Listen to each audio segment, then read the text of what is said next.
De onde vem toda a água que temos hoje na Terra? Vem do espaço.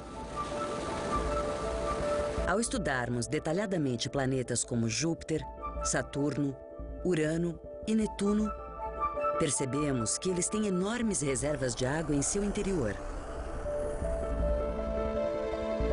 Ainda mais impressionante são as luas. As luas de Júpiter, Saturno, Urano e Netuno são feitas quase 50% de água. Sem dúvida, há muita água no espaço. Então, como a água veio parar no nosso planeta? A resposta mais certa é que a água veio de asteroides e cometas que existiam fora do nosso sistema solar e longe do calor de uma estrela. Em um dado momento, milhões de corpos celestes, feitos de gelo e rochas, entraram rapidamente no nosso sistema solar. Alguns colidiram com a Terra no que é chamado de período de intenso bombardeio. Aos poucos, a Terra foi acumulando a água que fazia parte da massa hídrica de asteroides e cometas. O que explica a quantidade de água que hoje cobre quase todo o nosso planeta. Mas essa quantidade de água foi uma questão de sorte. Se apenas metade dela tivesse chegado aqui, a Terra seria quase um deserto. E as possibilidades de vida seriam remotas. Porque sem água não há vida.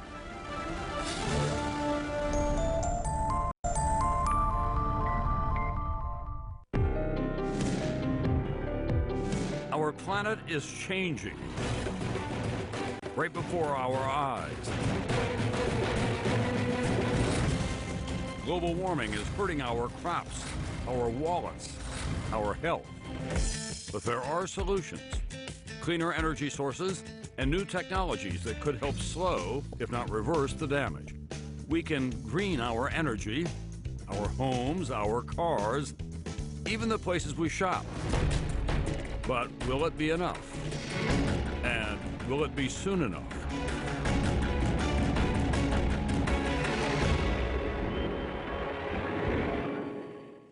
For years, the scientific community faced a challenge. Make the case that global warming is fact, not theory. Show that it is caused by human activity. Skeptics remain, but now there is an overwhelming consensus in the scientific community. Global warming is real. It's pervasive. Climate change isn't slowing down. The question now is, where do we go from here? Late summer 2008 at the top of the world. The Canadian research vessel Amundsen navigates the frozen waters along the coast of Greenland, just 900 miles south of the North Pole. For more than a year, an international team of scientists has been recording millions of precise measurements of ice, air, and water to document what's happening in the Arctic. In the last 10 years, and even accelerating in the last couple of years, we've seen dramatic loss of sea ice. You can't deny the fact that sea ice is melting, so that's a fact. It's melting at a rapid rate. For centuries, explorers searched in vain for a way through the Northwest Passage, a legendary Arctic shipping route connecting Europe with Asia. All they found was ice blocking their path. But in the summers of 2007 and 2008, fable became fact as the Northwest Passage became ice-free for the first time on record. Depending on projections, anyway from the next decade to within this century, we should have no more sea ice in the summertime, so we could basically navigate the Arctic Ocean in open water right through the North Pole. The Arctic serves as a barometer for the stability of the world's climate. From 2005 to 2007, autumn temperatures here were a record 9 degrees Fahrenheit above normal. Princeton's Dr. Michael Oppenheimer is a member of the Nobel Prize-winning Intergovernmental Panel on Climate Change, the IPCC. Losing the sea ice means that more sunlight goes into the ocean instead of being reflected back into space. That's what's called a positive feedback on the warming. So we need a stable, intact Arctic with sea ice to keep the rest of the Earth from spinning out of control in a climate sense. And this is triggering a treasure hunt. Beneath the ice, about 22% of the world's remaining untapped oil and natural gas supplies, riches that many nations find hard to resist. In 2007, Russia planted its flag below the North Pole. Canada has asserted its sovereignty over much of the region. The United States has conducted research missions to assess a potential claim. I hope that the opening of the Arctic doesn't turn out to be a race to the bottom, basically with whoever gets there fastest and exploits it in the cheapest and dirtiest possible way, gets to extract all the resources and leaves a mess behind. Scientists are concerned about dramatic changes they're seeing in ice and other parts of the world as well. What worries me most of all is that one of the big ice sheets in Greenland or in Antarctica will sort of break loose and cause a huge sea level rise. The ice sheets are an unknown factor, and they are melting faster than predicted. In March 2008, a massive sheet of ice 7 times the size of Manhattan split off the Wilkins ice shelf in Antarctica 15 years sooner than scientists had projected. The West Antarctic ice sheet is sitting on bedrock below sea level, so that if it begins to disintegrate, it could end up in the ocean very quickly.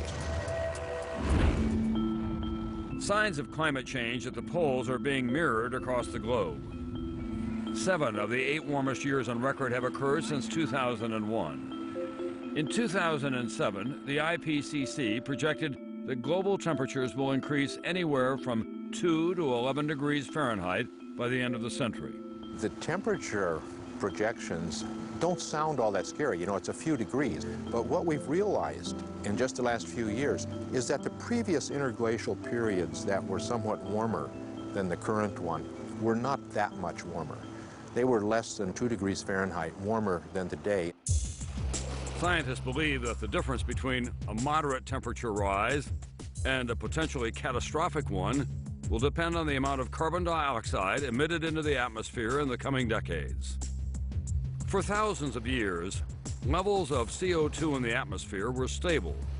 But over the past 150 years, they have gone up by almost 40%. And if emissions go unchecked, the levels of CO2 could double over the next 100 years. What alarms you more now than it did 2 years ago? Well, we now realize that the dangerous level of atmospheric carbon dioxide is a lot lower than we thought just 2 years ago. And in fact, the present amount of CO2, if we left it there indefinitely, would create effects that are really unacceptable. Reducing greenhouse gas emissions is no easy task. We need to make dramatic changes in the way we live and work, and if we don't, we face an uncertain future. A warmer climate could bring major rises in sea level, the spread of tropical diseases, even a mass extinction of species across the globe. It all sounds a bit overwhelming, but the consequences of climate change are becoming uncomfortably real. Of all the changes, perhaps none is more apparent to us day to day than the extreme weather happening around the world. There's essentially been a shift from weaker storms to stronger storms, and that's very troubling. Tropical cyclones, such as Hurricane Ike, seen here moving across the Gulf of Mexico, draw energy from warm water masses. You can imagine if the whole water mass of the Gulf of Mexico warms by a certain amount, that's more energy available for the hurricane. So there are some experts who suggest that a Category 3 hurricane today might be a Category 4 hurricane under that kind of heating. The global weather systems are all related. Warmer temperatures lead to higher rates of evaporation, drawing more water out of the ground and contributing to drought. When the moisture is finally released, it means more intense rains and snows. The relatively new information with respect to global warming is that it's going to have strong regional variability. We can expect that the hot and the dry will get even hotter and drier, and the cool and the wet will probably get cooler and wetter. In 2008, flooding displaced 50,000 people in southern China, 2.7 million in India. Here in the United States, 24 died and 40,000 were evacuated in record flooding that soaked the Midwest. And in the Southeast, a devastating drought continued into its second year. It's too simple to say a particular flood or drought is due to global warming. But with one extreme weather event after another, a pattern is beginning to emerge. 20 years ago, we felt that our grandchildren might need to deal with this. 10 years ago, we felt that our children will need to deal with this, and now we recognize that we have to deal with this.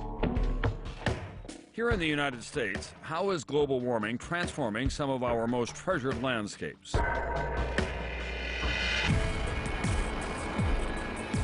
Yellowstone National Park, one of the most environmentally protected regions in America. But that protection still is not enough to prevent global warming from changing the face of this diverse ecosystem. From 2003 to 2007, the average temperatures in 11 western states increased 70% more than in the rest of the world.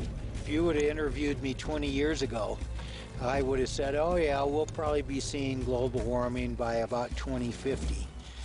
And here we are with clearly visible impacts. Hotter, drier summers make these mountain forests more vulnerable to wildfires. We're at probably close to 10,000 feet here on a north-facing slope. This would have snow until almost August 50 years ago, and now we're finding these hillsides melt free of snow in June. They have the summer to get drier, and then it just takes a lightning strike and off it goes. Wildfires are on the rise across the U.S. Almost every 2 or 3 years, we're getting major, massive fires in a way that we've never seen in the last 60 to 80 years. When you get fires of that magnitude, humans can't stop them any more than if we stood in Florida and tried to stop the hurricanes. Warming temperatures have brought yet another scourge: the spread of the mountain pine beetle. This particular bark beetle has to kill the tree to successfully reproduce, so it's a prey-predator relationship. Pine beetle epidemics are now part of the natural cycle of the lower altitude lodgepole pine forest. But now, as temperatures rise, the insects are moving up the mountains and taking out the high elevation whitebark pine trees. We're past the tipping point. We're on the brink looking down. This forest is headed towards a ghost forest. In the past, the prolonged freezing temperatures at the top of these mountains provided a natural defense for the whitebark pine, killing most of the beetles before they could reproduce. Not anymore. Warming temperatures now, year after year, the overwintered survival's 50–60%. The destruction is most striking from the air. Vast areas of dead, rust-colored trees stretch for miles in all directions. Eco-flight pilot Bruce Gordon and graphic specialist Wally McFarland have been mapping the beetle outbreak in whitebark pine. This is impacting trees that have withstood lightning, fires. They've been around for 1,000 years, but their end is coming because of anthropogenic global climate change. It's basically because of us. The U.S. Forest Service estimates that beetles killed whitebark pine in 329,000 acres in 2007. That's up from less than 1,000 acres a decade earlier. Whitebark pine trees are important throughout the Yellowstone ecosystem. Their seeds are essential food for many animals, especially for the Yellowstone grizzly bears. The whitebark pine is the engine that drives the health of this population. Females that go into their dens, having fed in the fall on whitebark pine seeds, they produce larger litters and more cubs. Also, the grizzly bears get killed at lower rates when they're feeding on whitebark pine in the high elevations. And they're not down or town bumping into people and dying at gunshot. Fewer than 600 grizzlies remain in the Yellowstone area. Their future may depend on the survival of the whitebark pine, and the survival of the whitebark pine may depend on our ability to put brakes on climate change. Some say that it has a future as a functional component of this ecosystem of maybe 7 to 10 years. And from a grizzly bear standpoint, that is catastrophic. You start thinking 50 years or 100 years, and really whole-scale change of this landscape as far as the eye can see. We really better get real, because this is the classic American West. Global warming is reshaping natural systems all over the world. Rising ocean temperatures are part of what's killing coral reefs, such as this one off the coast of Belize. This reef is home to more than 500 species of fish and acts as a natural barrier that protects the coast. In Tanzania, almost 85% of the glaciers of Mount Kilimanjaro now have melted. And in South Florida, up to 1/2 of the freshwater Everglades is facing destruction from rising sea levels. Everglades is a very vulnerable place to climate change. We're concerned about it just because of how flat we are. It doesn't take much for sea level rise to cover large parts of the park. Some areas of the park are already showing significant signs of coastal erosion. Scientists have been keeping track of sea level in the Florida Bay Area, and since 1930, it's come up about 9 inches. Cape Sable, at the southernmost tip of the Everglades, is being battered by hurricanes, and salt water is invading its freshwater marshes. What we're seeing here is a vivid illustration of what we're in for as we get another 2 feet or another 4 feet rise of sea level. There's a very good chance that we could lose the Everglades. We know that global warming is changing our coastlines and our heartland, but it's also hurting where millions live and work. How are America's cities coping with this new threat? Global warming is hitting much closer to home these days. And it's not just the health of the planet that's at stake, it's the health of people as well. Even in urban areas such as New York City's South Bronx. Even though people are talking more about global warming, they're not really paying attention, to places like this. Poor communities around the country are often point sources for the greenhouse gases that we're all trying to curb right now. Inner cities, such as the Bronx, often have a much higher concentration of CO2 in the air than outlying areas. We've got about 4 power plants, the diesel fumes from 60,000 diesel truck trips coming through each and every week, a sewage sludge pelletizing plant, as well as a sewage treatment plant. Fossil fuel emissions not only pump carbon dioxide into the atmosphere, they pollute the lungs of local residents. And CO2 stimulates the growth of pollen-producing plants, such as ragweed, which triggers allergies and worsens asthma. We've got one of the country's higher asthma rates. About 1 in 4 of our children have asthma. I mean, if you really worked hard to deal with places like this, we wouldn't have to worry about the Arctic Circle melting. As the Earth warms, tropical diseases are moving out of the tropics. Disease-carrying insects are now able to survive and even thrive in climates that were previously too hostile for them. More flooding and drought also fuels the spread of water, rodent, and mosquito-borne diseases such as malaria, dengue fever, and West Nile virus. Drought leaves a little bit of water in the catch basins, and that's where the bugs grow that carry West Nile. So when we get drought in the spring, they breed well in this foul, dirty water, and that's what revs it up. The first cases of West Nile virus in North America were reported in New York City in 1999, possibly transmitted by a migrating bird or a stowaway mosquito on an international flight. The extreme heat that summer was a significant factor in allowing the disease to flourish. West Nile has since spread throughout the continental United States and Canada. It's killed more than 1,000 people. Lyme disease, a tick-transmitted illness that can cause debilitating joint pain, is increasing in colder northern regions. We're already seeing more ticks in Maine. Lyme has gone up 40% in the state of New Hampshire. We're seeing reports in Canada. Rising sea levels and extreme weather also are a threat to public health. 10% of the world's population lives in coastal communities less than 33 feet above sea level. If the oceans rise high enough to make these areas uninhabitable, more than 650 million people could become climate refugees. That's more than twice the population of the United States.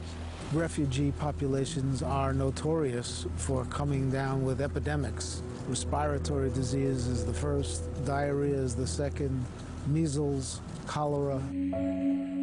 Even a small rise in sea level means salt water could contaminate drinking supplies along the coastlines.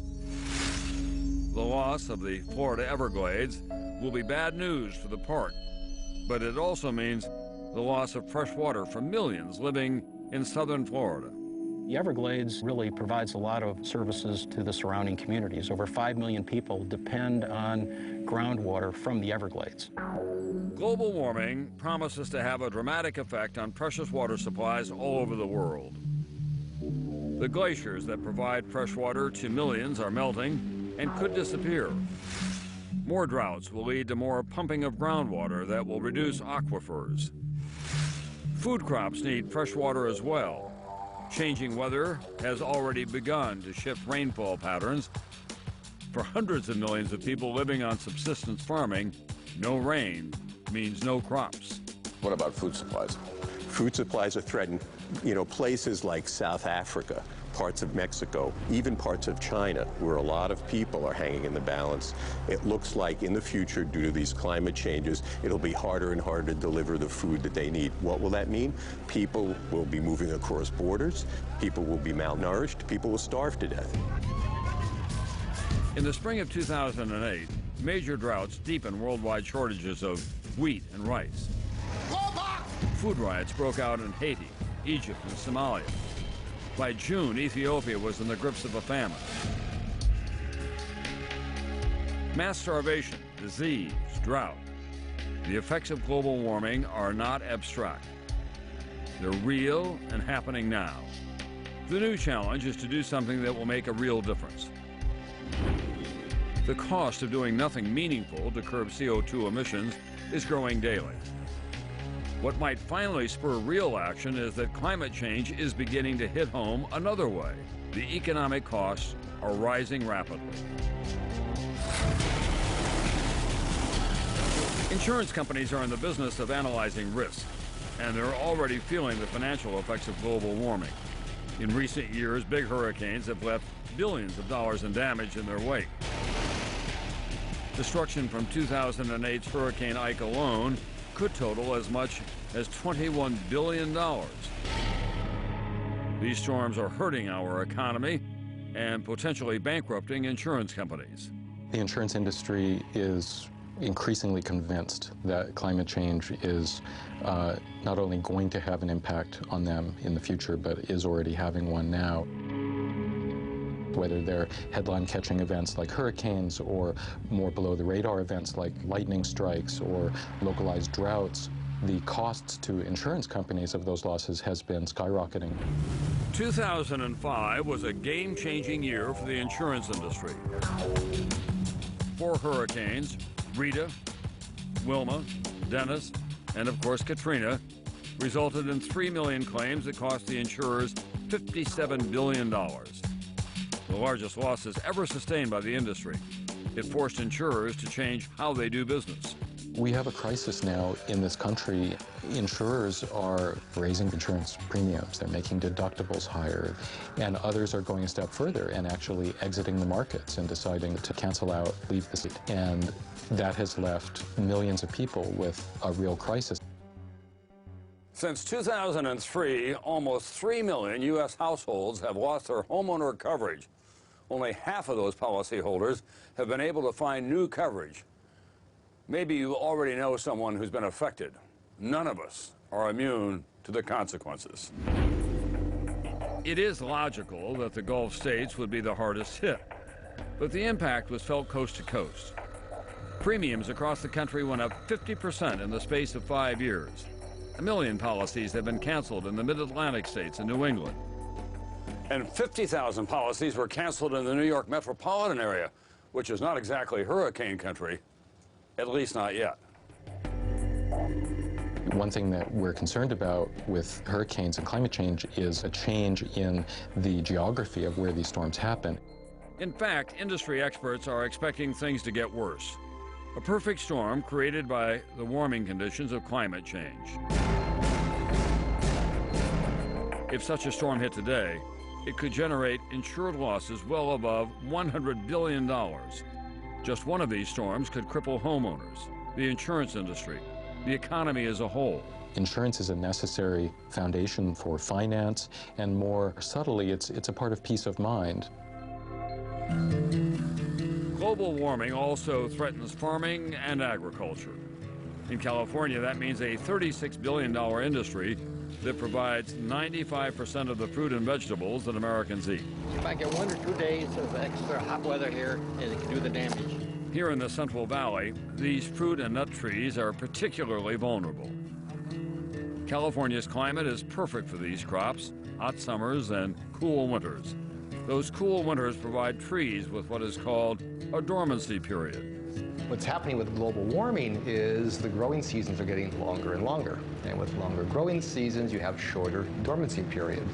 Shorter dormancy periods mean smaller yields. Climate change will affect the quality of fruit, and it will affect the amount produced.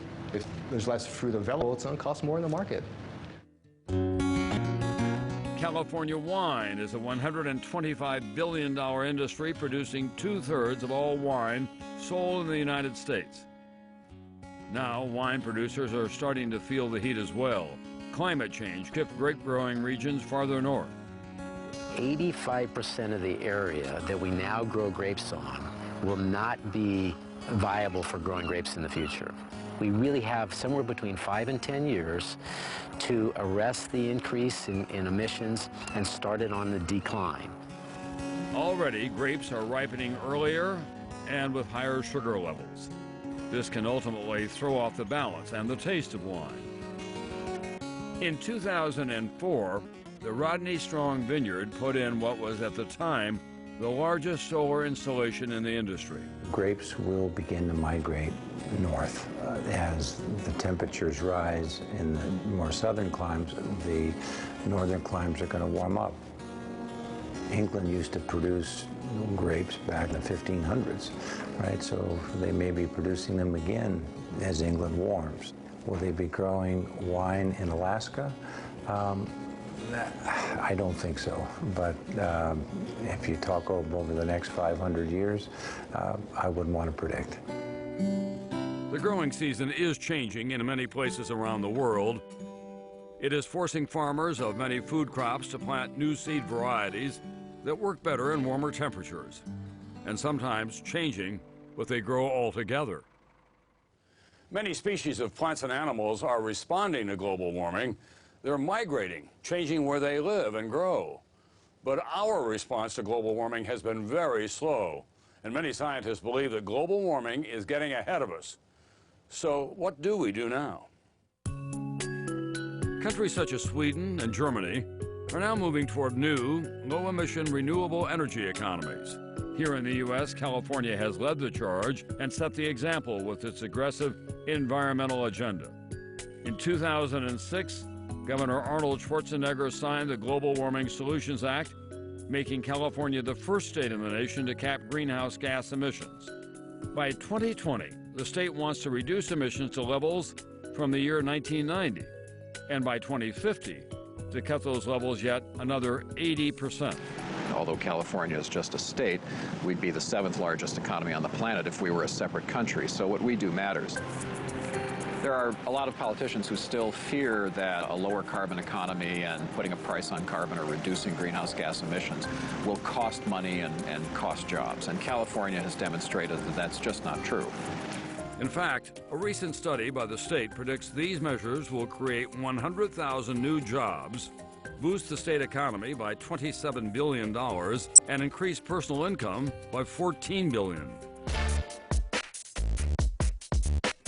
Back in New York, Majora Carter is turning an environmental challenge in the Bronx into an employment program.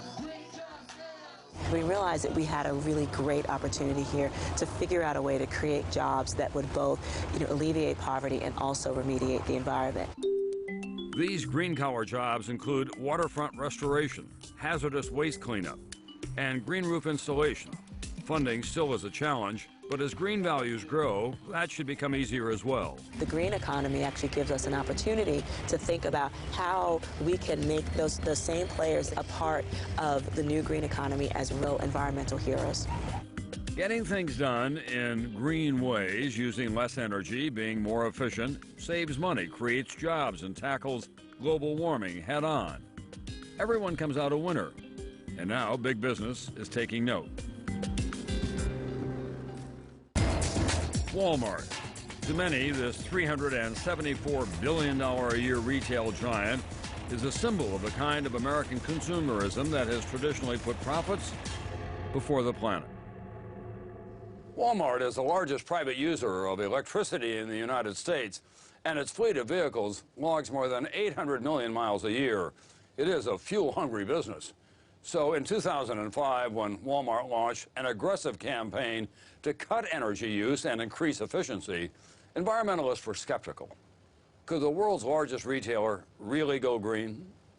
I'm actually very impressed with what Walmart is trying to do. It's been good for the environment, but also good for their business. I was at a profit and loss meeting, and there were questions about what's this other income line that all of a sudden is growing, and it was the income from our recycling. Walmart estimates that basic recycling and selling waste that used to be thrown away will add $28 million per year to the company's bottom line. These auxiliary power units that can heat or cool a truck's cab without using gasoline will save 10 million gallons of diesel, 100,000 tons of CO2, and $25 million a year. Eliminating excess packaging line of toys has saved almost $2.5 million a year, along with 3,800 trees and 1 million barrels of oil. Pulitzer Prize-winning New York Times columnist Tom Friedman says that going green will become a competitive advantage for big business. It not only saves money, it can attract customers as well. He expects it to become common for businesses to try and out-green their competitors. I think out-greening is going to enter the dictionary, somewhere between out-flanking and out-maneuver, okay? And I think you're going to see it as a critical driver of competitive advantage in business. And I think that's a great thing, and it'll be a huge driver for the green revolution, led by companies like Walmart. Lower energy use on a wide scale translates to lower greenhouse gas emissions, and reducing CO2 levels is the #1 challenge that we face in this war on global warming. The United States has been the biggest contributor to CO2 emissions, at least until 2006, when China took the #1 spot. India is not far behind. Per capita, however, Americans still are far and away ahead of the pack. The average American produces about 20 tons of CO2 a year, compared to 14 tons for the Canadians, and Mexicans at just 4 tons. The question is, how do we get our CO2 emissions down in this country? Tell me some good news. Countries, even say China, which is now the world's largest emitter, is waking up to the problem. U.S. emissions haven't grown recently. That proves that you can be more efficient with energy, you can have lower CO2 emissions without hurting economic growth. We need more of that in the future. The Intergovernmental Panel on Climate Change says that we need to reduce global CO2 emissions 50 to 85% by the year 2050. And to do that, according to Dr. Oppenheimer, we'll need a national approach to fighting climate change. The key missing element is political leadership. We need our political leaders to tie together a package of actions that can get us from here to there. Dr. Hansen suggests taxing CO2 emissions. The most important thing that needs to be done is to have a price on carbon emissions. That will drive energy efficiency and reduced carbon emissions. There are plans that can put the brakes on emissions. One of them is called cap and trade, or carbon trading. It works like this. Companies are issued permits by the government which allow them to emit a specific amount of carbon dioxide. Those who need or want to emit more than their permit allows have to purchase credits from companies who emit less than their quota. This creates a system with an incentive to reduce emissions. Shape the market. Let's make the fuels from hell, coal and oil, more expensive. Let's make the fuels from heaven, solar and wind in particular, cheaper. Here in the United States, electricity is the single largest source of CO2 emissions, more than 40%. And coal, the cheapest and dirtiest of all fossil fuels, generates more than half of that power. Probably the best place for coal is to leave it in the ground. It's extremely dirty stuff. It produces mercury. It produces more radioactive material than nuclear power plants. We're really just at the beginning of a curve in terms of alternative energy and ways to do things off the carbon footprint. What seemed to be the most promising to you? Wind is happening. We've got breakthroughs claimed every day on new solar cells. We've got cars now, which can get much higher fuel economy. So the ideas are there. Currently, 85% of our energy comes from fossil fuels and just 7% from renewable sources. Renewable energy is still a small piece of our overall portfolio, but it may be the area where there's the most new excitement, investment, patenting, and innovation. Wind power really has me excited. First of all, it is today one of the cheapest forms of new power we can get. It can be close to competitive with coal directly without any of the side effects. Wind power could generate up to 7% of U.S. electricity in 15 years, but critics point to wind turbines as both an eyesore and a threat to birds and wildlife. As with any energy source, there are concerns to be weighed against the benefits. This area of Northern California, known as the Geysers, is the home of Calpine, the largest geothermal energy facility in the world. It supplies about 25% of California's renewable energy. Geothermal power taps the naturally occurring heat of the earth. Steam is drilled for and extracted, and then sent via a pipeline to a plant, where it is converted to energy and sent to the grid. The geysers produce enough power to supply the electricity needs of 725,000 homes, or a city the size of San Francisco. Solar has a very bright future, so to speak. The cost of solar energy, particularly solar cells, solar photovoltaics, has come down a lot recently. There are people who believe that within 10 years or so, solar energy can be competitive with other forms of energy like burning natural gas, which create greenhouse gases. Solar energy doesn't. Unfortunately, the federal resources for alternative energy sources probably could be usefully increased by a factor of 10. And in addition, Congress has been remiss in not providing continuous tax credits and tax breaks for entrepreneurs who have new ways to generate energy that aren't dirty, aren't going to contribute to global warming. Some years, Congress legislates these tax breaks. Some years it doesn't get around to it. And that's very bad for people who are trying to invest in solving the global warming problem. Alternatives to fossil fuels are clearly out there. The challenge now is to boost their share in the new energy portfolio beyond the current 7%. But that may require a substantial overhaul of our energy grid. The major limitation now is that we don't have adequate transmission lines to get the electricity from where it's generated to where the people live. The renovation of the national electricity grid would cost tens of billions of dollars, but compared to some other things we're spending money on, it would be well worth the price. After electricity, transportation is the second largest contributor of CO2 emissions in the United States. On any given day, more than 250 million cars and trucks are on our nation's road, emitting 333 million tons of CO2 annually. While Americans aren't likely to abandon their cars anytime soon, researchers, automakers, and green tech companies are looking for alternative ways to fuel. Terry Tamminen is currently one of the few drivers of the Honda FCX, which runs on a hydrogen fuel cell and produces zero emissions. The cost of the fuel is far less. It's about half the cost of gasoline. Because literally what I'm doing now is putting sunshine into my tank. Corn ethanol was once the great green hope, but it is failing to deliver. Its life cycle greenhouse gas impact is higher than gasoline, and its energy density is low, meaning you have to fill up more often. Corn ethanol was a mistake. It created probably as many emissions as it avoided. But that doesn't mean that other biofuels aren't part of the solution in the future. Other technologies like cellulosic technologies, which allow us to use crop waste, can be used to grow energy crops, which then can fuel our cars. In this Silicon Valley lab, researchers at a company called Solazyme are using algae to make fuel. These are single-celled plants. They're in the lakes, streams, rivers, the dirt. They're all over the world. And they make oil as a survival mechanism. We can turn the oil into any product, from fuels to chemicals to foods and everything in between. Solazyme's algae-based fuel will work in any diesel engine, like the one in this Jeep. In the United States, venture capital investment in green technology has grown from just over 5% of total investment dollars in 2006 to almost 14% 2 years later.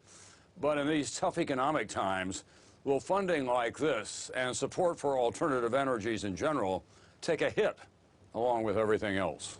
The U.S. economy is going to be restructured now to some extent. And if it can be restructured in the direction of being more energy efficient, less dependent on imported oil, less dependent on fossil fuels, we could get a competitive leg up in the world. And what about innovative spirit? We have the ability to do it. What governments need to do is retilt the playing field so innovation goes in a good direction, namely green technologies, instead of a bad direction, namely technologies which emit a lot of greenhouse gases. And I'm confident that if we put our minds to it, we can do it. The problem of global warming can seem to be overwhelming, but we are not powerless. Clearly, solutions exist, but we need to make some decisions, and some will be difficult. The future basically remains in our hands. I think the window of opportunity to avoid disastrous outcomes will close. This is the time to do it. This is where the rubber meets the road. The international standard has been the Kyoto Protocol. It established binding targets for industrialized nations to reduce emissions by 2012, when the treaty expires. More than 180 countries have ratified the treaty. The United States, which has the highest per capita rate of emissions, has not, citing competitive economic concerns. Many people are pessimistic because the U.S. still has not, as a federal government, taken action. We have to be part of the world community in solving this climate issue because it's already harming us. The world is trying to come to an agreement that will supplant the Kyoto Accord on climate change, and I think the U.S. can be a major participant in that. Following California's lead, many states are not waiting for federal action. They're passing their own laws to increase efficiency and decrease emissions. When we passed our Global Warming Solutions Act, there were only 3 other states in the country that had addressed climate change in any comprehensive way, and today there are 33. And I think when you see that many states, red states, blue states, agricultural states, industrial states, coastal, inland, it makes it a lot easier for the federal government to step in and kind of get ahead of the parade. Cities such as Portland, Oregon are leading the way by example, integrating changes large and small. In Portland, we've reduced carbon emissions here. Well, most of the rest of the country, it's actually going up. Half the city's energy comes from renewable sources. 1/4 of the workforce commutes by bike, carpool, or public transportation. 100 miles south of Portland, one Eugene, Oregon family is truly walking the walk. I personally don't want to be part of the problem. Here, one more. The Leppold family grows its own vegetables and captures rainwater for its hot water tanks. The family has no car, relying on bicycles and public transportation. Family members live in a home powered only by solar panels. Our energy bills now are $0 per month. We're actually getting money back from the electric company because we're making more than we consume. Just a few miles away, Jan Spencer lives in a home he built using recycled materials. Instead of grass, he grows a permaculture garden of fruits and vegetables in his front and backyards. I supply nearly all my fruit and vegetables here on site. Living in this fashion may seem extreme to some, but maybe it's just a starting point. All these towns and communities growing green is necessary, but it's not sufficient. To make it sufficient, they've got to be linked up in a systemic way. The amount of clean electrons we need to produce to have an impact on climate change is staggering. Here, just a few blocks from the beach in Santa Monica, California, is one of the latest innovations in green architecture. In fact, this house was assembled in just a day. The home is comprised of 11 modules that were installed in 8.5 hours. We use prefabrication to create our homes better, quicker, cheaper, and with far less waste than a traditional site-built home.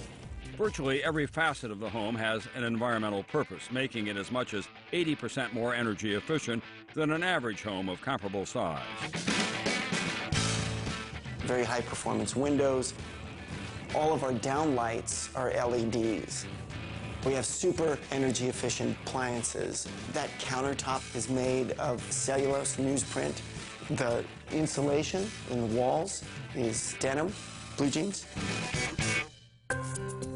But you certainly don't need to buy a new house to make a difference. Berkeley, California is the latest city stepping up to help existing homeowners go green. The city will offer loans to first make homes more energy efficient and then to install solar power. Homeowners repay the city over time as an addition to their property tax. This totally changes the game. In fact, it removes the biggest obstacle, which is financing. It's akin to how many of us would have a cell phone if we had to buy 20 years worth of minutes up front. In fact, I think almost none of us would do so. I know my daughter wouldn't have one, that's for sure. But perhaps the biggest impact in global warming will come from the millions of little choices that we make every day. How we spend our money, how we use our energy, how we change our way of life. You don't have to go back to living in a cave. You don't even have to be carbon neutral. If we all reduce our carbon footprint 20 or 30% over the course of the next few years, scientists agree that would put us on the path to solving this problem. So we can do this from the top down and the bottom up. It seems to me that a lot of the response now is kind of ad hoc. We need three things. Number one, the government has to put a limit on greenhouse gas emissions. Number two, the government needs to be providing more resources for research to bring these new technologies into the commercialization stage. Third of all, we need a new treaty between countries so that every country bellies up to the bar and does its share. Global warming is no longer just a theory of what might or could happen. The future is here. The world already is changing around us, threatening life as we know it. Our environment, our economy, even our health is at risk. Our new challenge, perhaps the greatest of the 21st century, is to write our own future. That will require profound change, leadership, innovation, a global consciousness. But it is also an opportunity for the transforming vision of a green revolution. People often say, how will you know when there's been a real green revolution? And my answer is very simple. It's when the word green disappears. I want a future where you wouldn't say, I live in a green building because we've changed all the rules, all the regulations, created all the technologies, that you simply can't live in anything other than a green building. We'll just say, I drive a car, but it's automatically a plug-in hybrid, and green disappears. That's when you'll know we've arrived.